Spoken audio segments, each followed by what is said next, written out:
This is the very special M760 Li. It's BMW's biggest car, powered by their biggest engine. And it's not one of those cars you buy because the reviews are good or because it's sensible. You buy one because it's about the most incredible thing BMW builds. Of course, these are not huge sellers, mainly since when you spec one up like my tester, the price comes in at the better part of 185 grand. This is two cars in one, a 7 Series first and foremost, with the LI designation representing the extended wheelbase, which makes more room for these optional rear seating provisions which recreate the experience of executive air travel. TVs, heated and chilled leather with massage, a built-in tablet to remote control almost anything going on in the vehicle. This seating setup costs as much as a Nissan Micra, and it's one of a wide range of features that makes us normal folks with normal bank accounts swear. So it's a status symbol, a luxury power plaything, a rolling collection of BMW's latest and greatest in comfort and tech and style and performance. And I'm not a big dollar baller, so the price tag on this thing flies so far over my head that it needs a passport. But there are many features and touches in here that you'll see someday in more mainstream cars, and an engine that you definitely won't. The M760 even smells luxurious thanks to computer deployable scent cartridges. If you want to see it in a virtual selfie mode to help with parking, it can do that too. Or just twirl your finger to raise the volume of the $5,000 upgraded stereo, which itself literally has diamonds in the speaker drivers. Or take a break from steering for a few seconds if you like. What a time to be alive.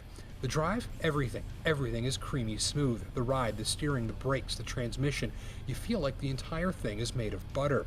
And with air suspension and a multitude of high-tech tricks deployed throughout the chassis, you get about the best ride quality I've ever come across, but also that instant, precise, and fine-tuned response to all inputs that you expect from a BMW.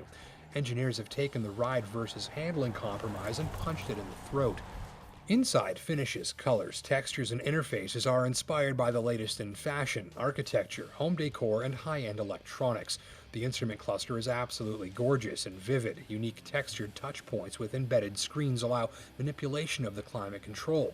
The braided piping and quilted perforated leather looks like something from a fashion show, and not the weird kind of fashion show. Hell, there's even leather inside of the door storage cubbies. Much of this opulent swank and the styling and some of the technology and safety equipment will go into a sort of gene pool from which future BMW products will draw. Not the engine though, I'm afraid. What's under the hood here is a bit of an endangered species these days. Here it is, a 6.6-liter V12 with liquid-to-air aftercoolers that chill the incoming boost from the twin turbochargers for 600 horsepower and nearly as much torque. You've noticed the numerous V12 badges applied. BMW is fairly sure you'll think a V12 engine is a very big deal, since almost no cars use this type of engine anymore, other than some very exotic things from Italy. That's because today you can make similar power with smaller and lighter engines that have fewer cylinders, so V12s have become rare, and that makes them very special, and that's why there's one here. What's a twin-turbo V12 like? Effortless. Absolutely, totally, completely effortless. I love driving this car gently, in no rush, enjoying pure relaxation. This is one of its strongest talents, and just cruising around gently, the engine is incredible. You get globs of pulling power with millimeters of throttle input and virtually no noise. Here, I don't think I ever saw the tachometer hit 2,000 RPM. It's got huge output numbers, but just as impressive is how unbothered this engine is when you're just putzing around. The second car you get here is the M760 side of the equation, and it's a machine built around some big numbers. Key among them, this enormous road-going private jet with its massage seats and cabin deodorizer system and hundreds of pounds of rich hide can do 0 to 60 in 3.7 seconds. That's faster than a 911 GT3. Watch this. It's too much, really. The acceleration is nearly horrifying, and full throttle for more than 5 seconds slams you deep into demerit point territory on a silky wave of thrust. It's like being punched in the face with a velvet glove. The gears are tall, and there's so much torque that the engine rips through them fast.